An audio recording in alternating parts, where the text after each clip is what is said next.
Good afternoon, Sava here from Football Heritage TV. Hope that everybody is well. Today on the 2pm snippet, I want to talk about Bissouma and Maddison. Two absolutely fantastic midfielders. Very happy they're at Tottenham Hotspur. And my question to you today and what we're going to be discussing is, where do they rank? And when I say that, where do they rank amongst the other midfielders in the Premier League? You can take that individually. You can take that as a partnership. What do we need to do to improve upon that? Do we need to add another midfielder behind them who's a number 6? Will Bentancur come in and be the missing part of that threesome? We're going to be talking about that and more. What I do know is both of them have started the season very, very well, and there are lots of positive signs for that midfield. More after this.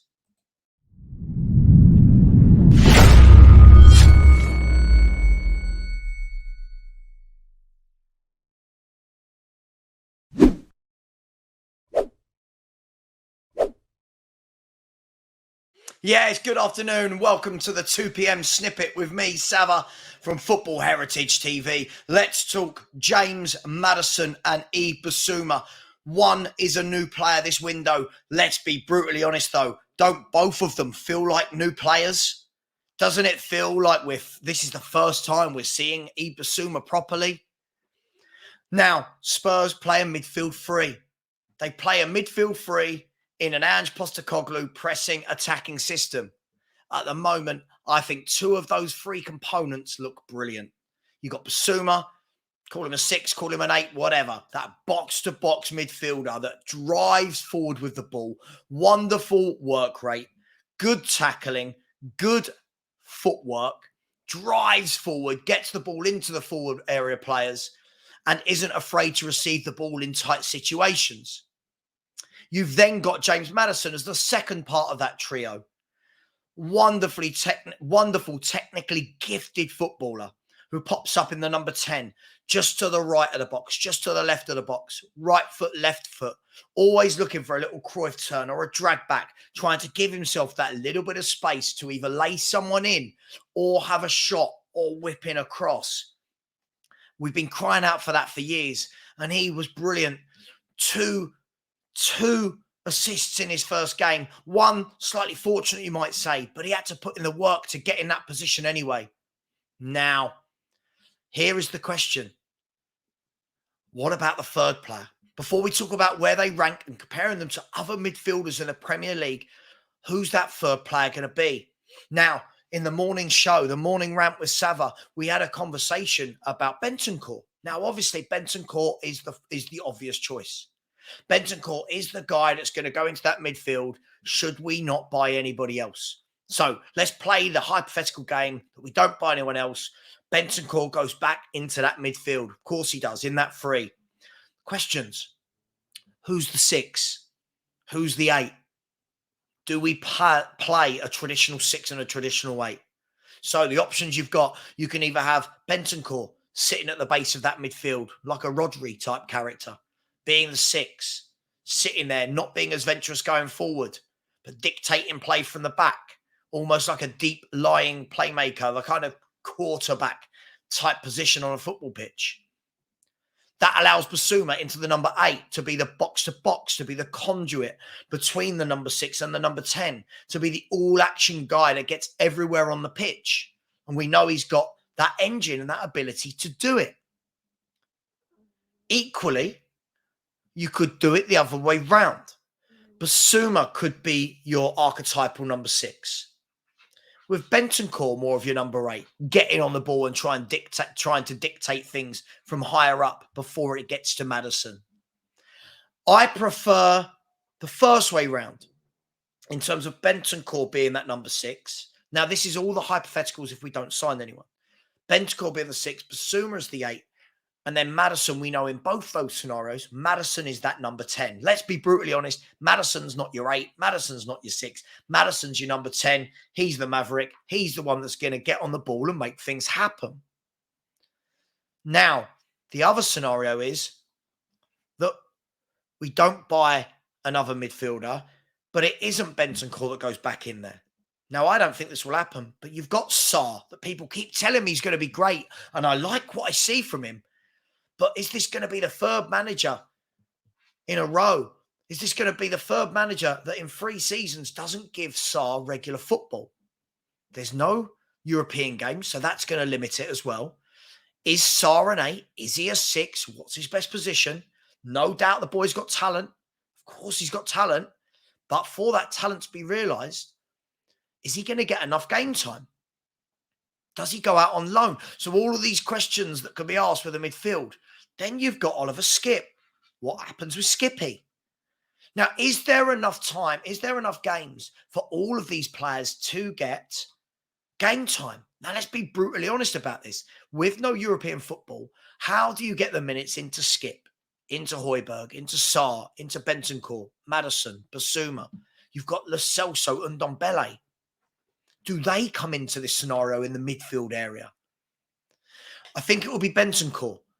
The one worry I've got, it's not Bentancur's ability. I think he's a very good footballer. The worry you've got is when a player has an 8-9 month injury, do they come back the same? This isn't Bentancur. This is all players that have that injury. Some players come back and they're brilliant. Other players come back, they're not quite the same. They don't trust their bodies as much. There isn't as much movement in their legs. The speed of thought in their legs isn't there. Now, I'm not saying that will happen, but it could.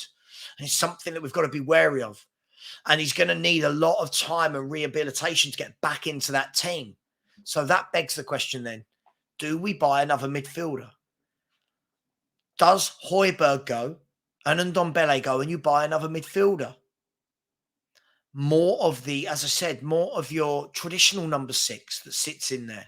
Lots of people keep talking about Zubimendi and Sangare. A lot of players that get talked about. Amrabat gets talked about a lot.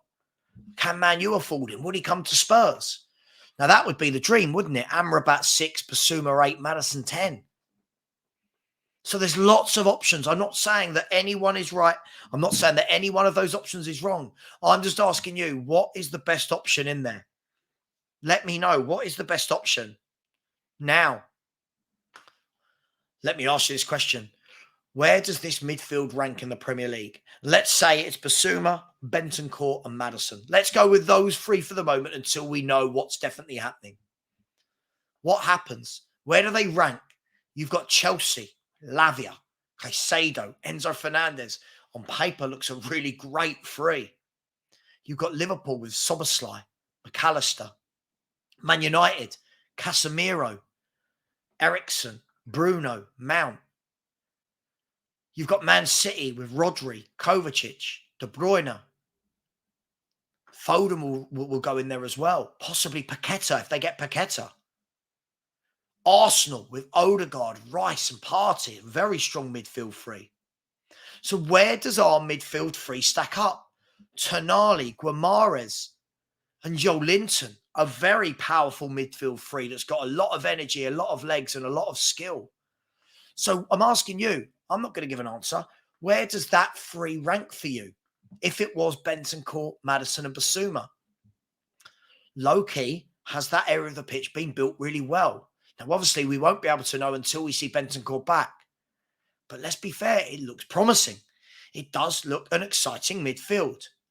And it's okay to be positive. And I know people call me negative all the time. I'll be positive about the positives and I will dissect the negatives. And I think that's what good creators should do. I don't think just saying everything is great is any good for anyone, really. You might want to hear great things all the time, but I don't think that's quite the case. Otherwise, we'd be winning trophies left, right, and centre. So there's always room for improvement. So let me know, where do you think that midfield would rank? At the moment, Bissouma and Maddison are the 2. We're guessing it's going to be Bentancur. That's the reason I haven't put him in the title, because we don't know about how well he's going to come back. Are there going to be any setbacks? But where do they rank in the Premier League? How highly do you rate Maddison, who's got a great record in the Premier League of assists and goals? Bissouma, before last year and being dreadfully mismanaged, had a great 4 years at Brighton. A great 4 years at Brighton where everyone wanted him. So let me know, where do these guys rank? Let's hope for some positive transfer news. It's all gone a little bit quiet. It came out today that our net spend is only 56 million. which is the same as Brentford, which is, and it's, we've really got to do some business. So let me know your thoughts. Are we going to see anything, or is that checkbook closed now? Much love. Speak soon. Please like, please subscribe. We're on the road to 10K. Really appreciate all your support, and we'll see you later. Take care. And as always, come on, you Spurs.